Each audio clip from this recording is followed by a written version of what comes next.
Billy Joe Saunders beat Lemieux on Saturday night. I don't know about y'all, but watching the fight, I couldn't help but think, why did Cotto pick Saddam Ali for his last fight instead of Lemieux?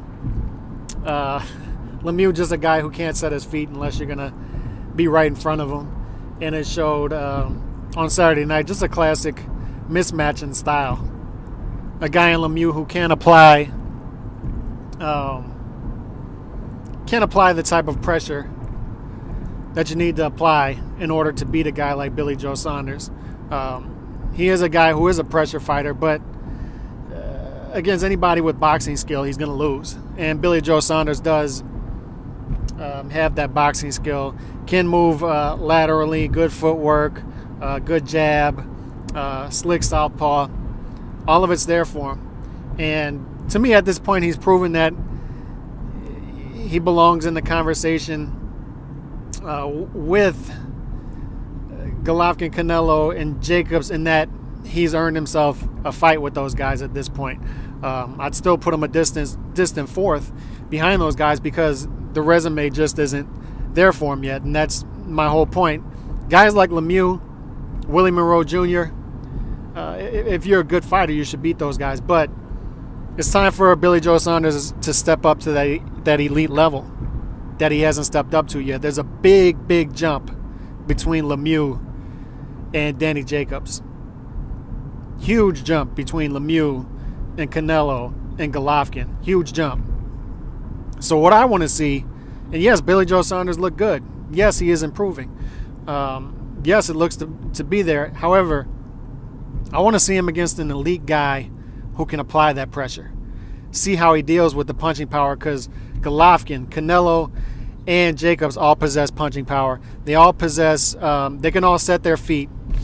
They can all cut off the ring. They can all present problems for Billy Joe Saunders. And I want to see how Billy Joe Saunders reacts to that. It's easy to pot shot guys like Lemieux and Willie Monroe Jr. to a 12-round decision. Saunders' problem is in the future, when he's fighting guys like this in the top three, is what happens when he can't just pot shot a guy to a 12-round decision. What's going to happen when he's down on the cards halfway through the fight and he has to start sitting on punches? He has to start engaging more. He has to stay in the pocket instead of circling around.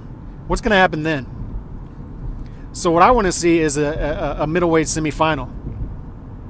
And, of course, Saunders called out Golovkin when he knows it's safe to call out Golovkin.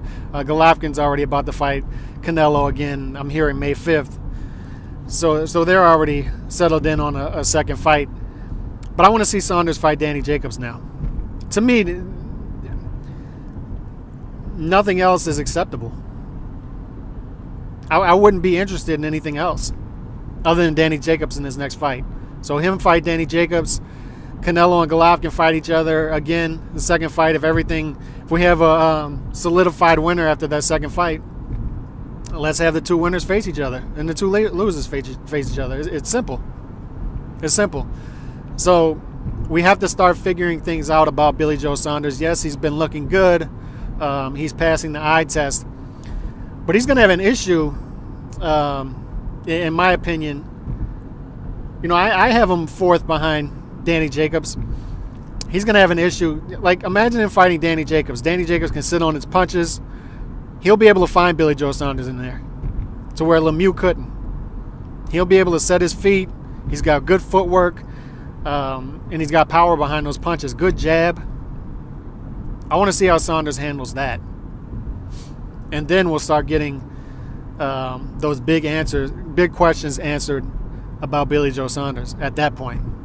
But climbing up the ranks still looks good to me. He's solidified himself as number 4 in the middleweight rankings. But in order to climb higher up that ladder, he's got to face one of those guys in the top 3, and he's got to beat one of those guys. And that's a big ask. We'll see if he'll be able to do it. Let me know what y'all thought about Saunders against Lemieux. Peace.